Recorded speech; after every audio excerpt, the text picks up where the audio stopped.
ሰላም ሰላም ውድ ቤተሰቦች ባላችሁበት ሁሉ ፍቅርን ሰላምን እድገትን መትረፍረፍን ተመኘሁላችሁ። እንግዲህ እንደምታውቁት 2025ን በሰላም ልንሸኘው ነው። ኦልሞስት አሁን ርችት ልንተኩስ ነው። 2026ን ልንቀበል ነው።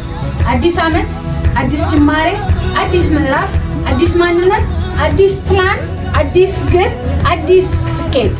እንግዲህ አዲስ ማንነትን ተላብሰን 2026ን ልንቀበል ነው። እንደምትመለከቱት ከታላላቅ ሊደሮች ጋር ከጀግኖቼ የአገር ኩራት ባለ ራዕዮች ያለፈውን 12 ወር ሳይደክማቸው ሳይታክታቸው ሲሰሩ የቆዩ ዛሬ እንግዲህ 2026ን ለመቀበል ተዘጋጅተን እቅዳችንን ጨርሰን በጣም ደሳስ በሚሉ ታላላቅ ዜናዎች በጣም ደሳስ በሚሉ ሐሳቦች ደሳስ የሚሉ እቅዶችን አስቀምጠን 2026ን ልንቀበል ነው።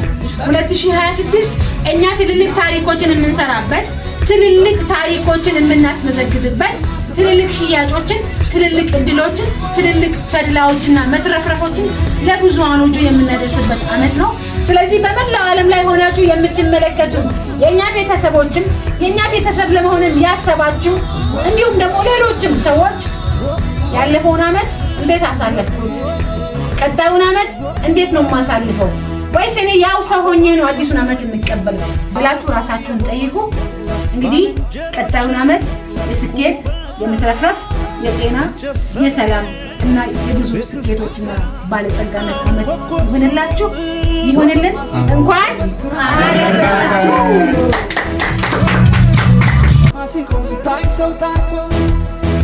አደረሳችሁ።